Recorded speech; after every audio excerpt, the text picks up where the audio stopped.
Hey there, it's Mitzi. Welcome to my channel, and I hope that it is a beautiful day where you are. I woke up this morning and the sun is shining. It's green everywhere. I am just really enjoying it today. It's already warm and you can hear the birds chirping and it's just beautiful, and I look forward to taking a walk today and then reading a good book. So I hope that you have beautiful weather and a good book where you are too.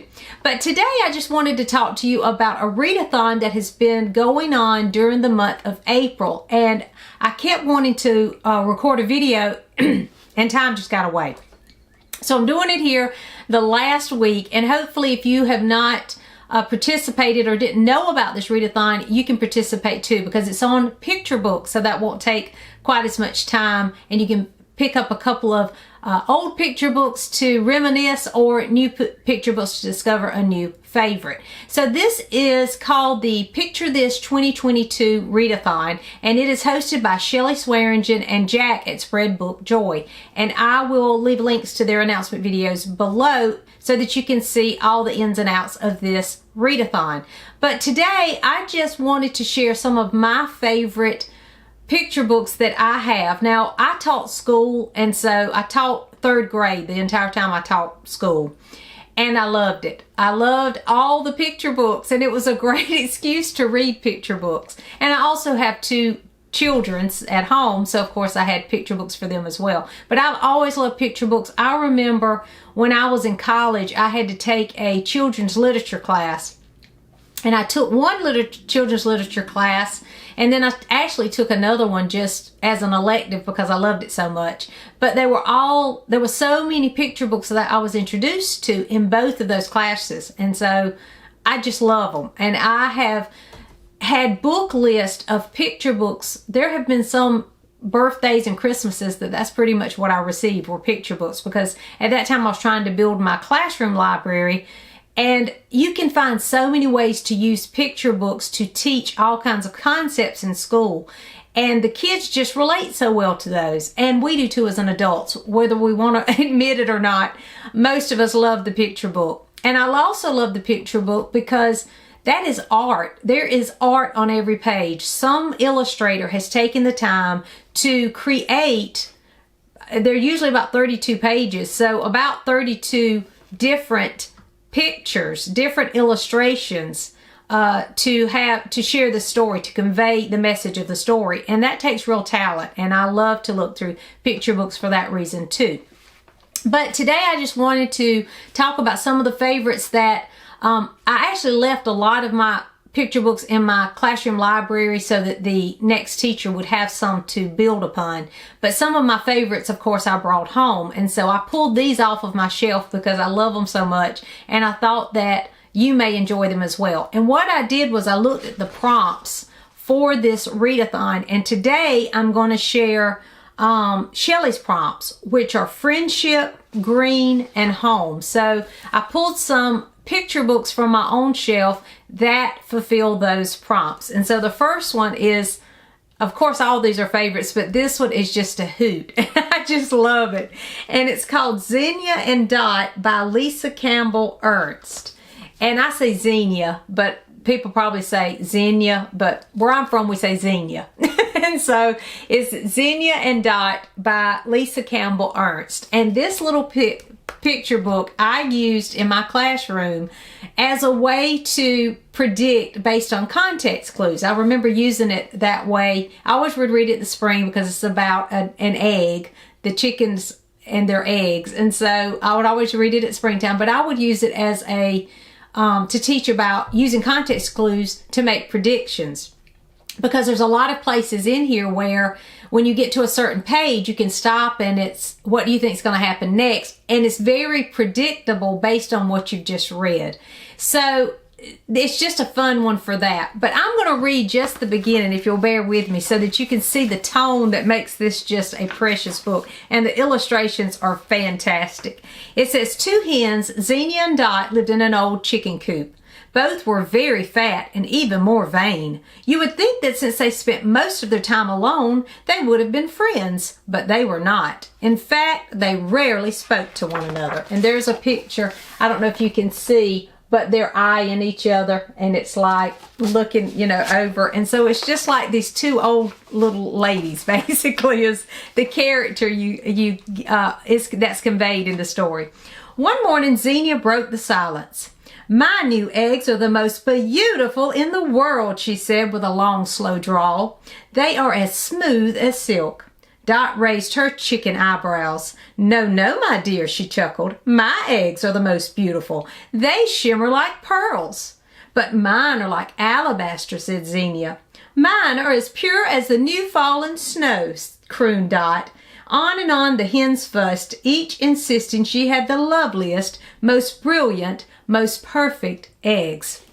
And that's how the story begins, and they argue over who has the best eggs. Well, in the meantime, there is a weasel waiting for his chance to steal the eggs. And so then he makes it into the chicken coop, and he takes the eggs, and all the eggs are gone, and then "This is all your fault," each hen accused, and then they go on accusing each other for allowing the weasel to steal the eggs. But then they look down, and there is one egg left. And of course, at this point, I would always have the kids predict what was going to happen. And of course, they're going to argue over, "That's my egg." and so that's what it's about. And they're like, once this egg is hatched, you'll see that it's my, you know, baby chick or whatever. And I love this picture. This is the two of them sitting on the egg together. So it is just a really cute story, and it goes on, and the weasel tries to come back, and it's about friendship and cooperation, and it ends up just being, at the end of the story, it ends up just being a fantastic ending to this story. And so I use this for the prompt friendship, because they start off as enemies and they end as friends in the story, and it is just a precious favorite picture book. I also have another one that is for friendship that I love, that I just think is precious too, and it is A Visitor for Bear by Bonnie Becker. And this little book is just precious for friendship too, because the bear does not want visitors, and he has a sign, if you see it, you can see it on the front, "No visitors allowed," and he just doesn't want to be bothered. And then this mouse shows up that is pretty insistent on coming in and being a friend to this bear. And there's one picture that I just have to show you that is just precious. He just keeps coming back. The mouse just keeps coming back. And so finally he gives up, and he's like, "Okay, fine, you can stay." And so they have tea together, and let me see if I can find the picture. And it says, "He brought out 2 plates of cheese and 2 teacups, and he made a crackling fire in the fireplace for 2 sets of toes. The mouse warmed his feet and nibbled and sipped, and Bear did too. They sat for a long time. The clock in Bear's house ticked loudly." And it's a full page, so I'll try to kind of scan it.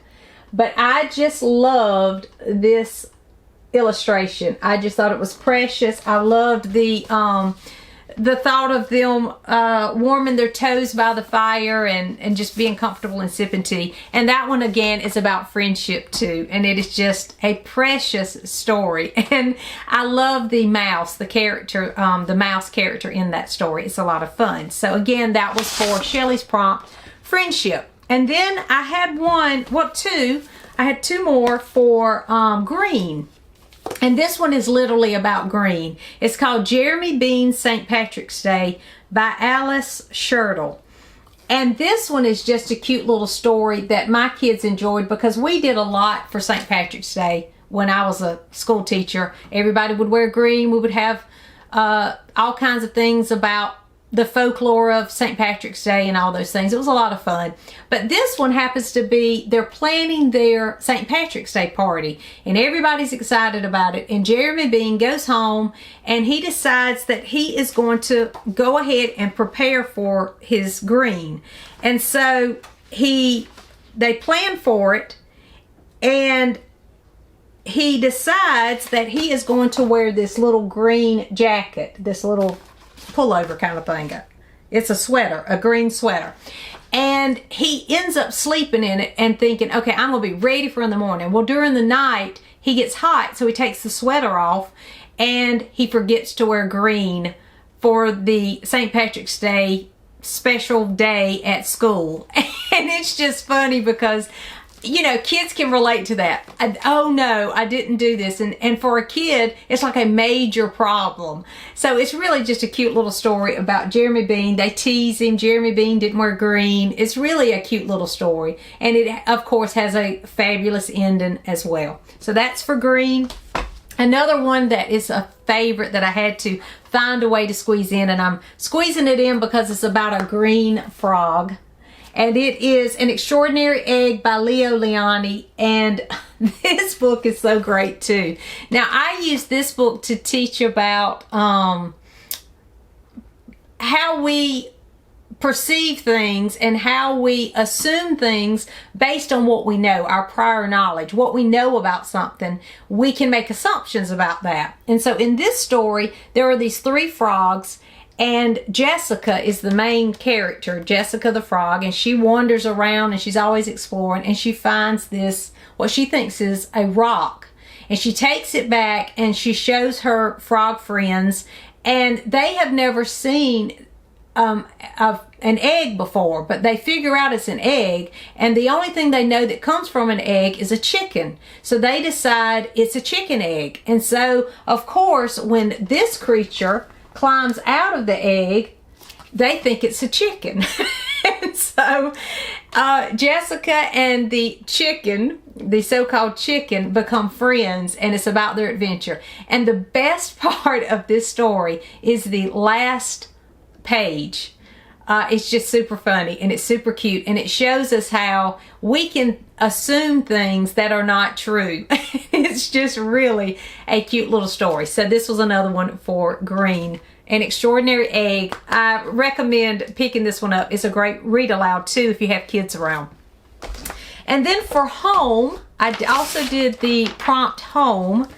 I found Two Bad Ants by Chris Van Allsburg would fit for this prompt. Now, I have mentioned that I love Chris Van Allsburg on this channel because he's just a genius. When it comes to illustrating and writing picture books, he is great. He is the one that wrote The Polar Express, if you're familiar with that, and Jumanji.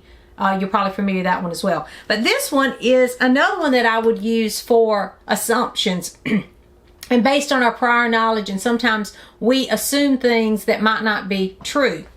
Because in this one, the queen has sent off her ants to go find this crystal. She's found a crystal that she thinks is just the best thing ever, and it's the most delicious food she's ever had, so she sends an army of ants to go collect some of these crystals. Well, when you get there, when you get to the crystals, you find out that they're climbing into a house. And then if you look closely, you see that they're actually climbing into a sugar bowl. But the ants, of course, don't know what sugar is. They don't know anything about what is in a house. And so it's their perspective. And why I use this for home was because on this particular page, 2 of the ants fall into the sugar bowl, and they say, one of them says, "Why go back?" One asks the other. "This place may not feel like home, but look at all these crystals." "You're right," said the other. "We can stay here and eat this tasty treasure every day forever."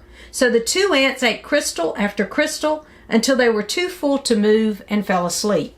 So all the other ants leave, and they're left in the sugar bowl. And the next morning, something happens that stirs up the sugar, which is actually a spoon going into the sugar bowl. And then this is a cup of coffee, and they have been put into a cup of coffee, and they describe it as in a giant scoop stirred violently back and forth. Crushing waves fell over the ants. And so it sounds like, they're in this ocean or something, but they're in a cup of coffee. But again, it's about, they don't know these things, that they don't have any prior knowledge of a cup of coffee and a bowl of sugar. And then it ends, of course, they are safely back home, and at the end, it's at that moment, the 2 ants felt happier than they'd ever felt before. This was their home. This was their family. this was where they were meant to be. And so that's why I chose it for home, because it's about appreciating your own space, your own home, and your own family. And it's just a really fun one too. And the illustrations are great in here. And of course, the idea of the little ants venturing into this kitchen and discovering all these new mysterious things for the first time. So that's a great one too. And then I also just wanted to mention this one. I haven't even read this one yet. I'm going to read this one this week, but it's called Come Over to My House, and it's by Dr. Seuss. And I had never seen this before, but I was at an antique store one day and this was super cheap, and so I picked it up. But it looks like it's just how different people all over the world live and what their homes look like. So I thought that one would be a fun one for home as well, and I plan to read this one this week too. So those are just a few books off of my shelf that are favorites. Have you read any of these? Let me know. And are you participating in the Picture This Readathon this month? Let me know that too. Thanks for watching. I'll see you soon.